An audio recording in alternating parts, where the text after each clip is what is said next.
Everyone thinks starting an engine has to grind. But the mild hybrid belt unit proves the opposite. It restarts your engine in silence. No gear slam. No 200 amp jolts. Here's what changed. Your car now shuts the engine off at every red light. It restarts the instant you lift off the brake. That's dozens of restarts per commute. Thousands a month. The old starter was designed for a handful of cold starts a day. Not this constant stop and go. Suddenly the restart's noise, its wear, and its speed aren't background details. They're the whole feel of driving. So which mechanism wins the stoplight? Start with the classic. The gear crank starter is a one-shot device. It only wakes up when you turn the key. Inside sits a small electromagnet called a solenoid. When you crank, it does two things at once. First, it shoves a small gear, the pinion, forward. Its teeth mesh into the big ring gear bolted around the engine's flywheel. Second, it snaps a heavy switch closed. That dumps battery current into the starter motor. The motor spins the pinion. The pinion turns the ring gear. The whole engine rotates over until it fires. Now the current. This is where it gets thirsty. That first jolt pulls roughly 200 amps out of your 12-volt battery. A huge gulp. That's exactly why your headlights dim for half a second every time you start. The lights in the starter are fighting over the same battery. Once the engine catches and runs on its own, a spring yanks the pinion back out of the ring gear. It doesn't get spun to pieces. Engage, crank, disengage. One clean cycle. That design is brilliant for what it was built to do. Start a cold engine a few times a day, then sit idle for hours. But that raises a question.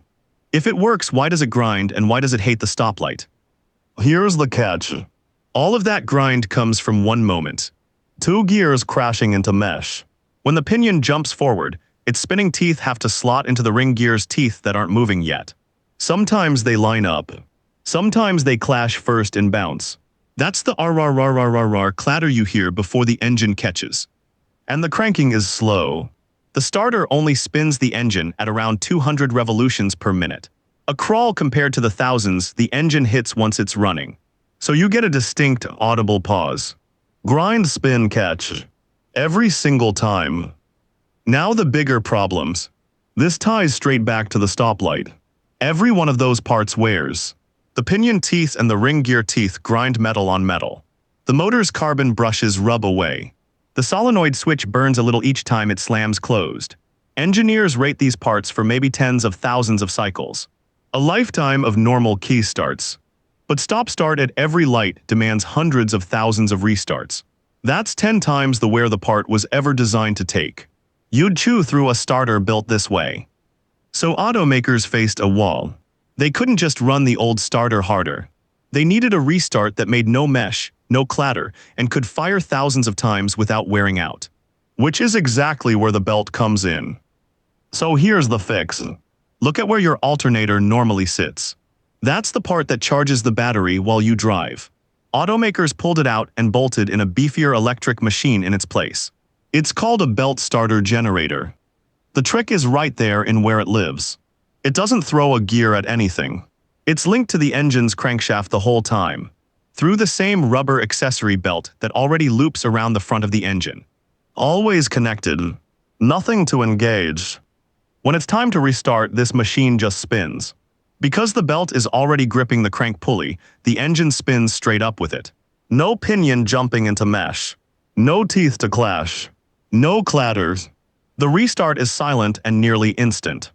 There's no mechanical crash-together step to wait through. But here's the part that makes it more than a quiet starter. It's a dual-roll machine. Spin it one way with electricity and it's a motor. It restarts the engine and can even add a shove of torque to help you accelerate. Let the engine spin it instead and it flips into a generator. It charges the battery and claws back energy every time you brake that a normal car would waste as heat. One machine, two jobs. That's the heart of a mild hybrid. Which raises the obvious question. If this is so much smoother, why doesn't every car just do it? The answer is hiding in the voltage. Here's where the voltage matters. Your car's normal electrical system runs on 12 volts. That's fine for lights and radio. But pushing enough power through it to crank an engine is what forces that 200 amp gulp. and the headlight dim and the grind. So these belt units run on a separate higher lane, 48 volts. Same idea, higher pressure. The math is the reason it works. Power is voltage times current. Bump the voltage up by 4, and you can move the exact same power at a quarter of the current. That's the whole zero grind side of the promise. Instead of yanking 200 amps in one violent slam, the 48-volt belt unit sips a gentle, steady current. It spins the engine up smoothly. No jolt. No fighting your headlights. And that same 48 volts is what lets it deliver a real push of torque to help you accelerate. Not just restart. But nothing's free. Here's the cost. You're now carrying 2 electrical systems instead of 1. You need a converter to step the 48 volts down to 12 for everything else in the car. More parts, more weight, more money. And the belt itself sets a limit. It grips by friction. There's only so much cranking force it can apply before it would slip. That's why a stone-cold engine on a freezing morning can still be a challenge for a belt alone. So each side has a job it's better at. So here's the whole picture side by side.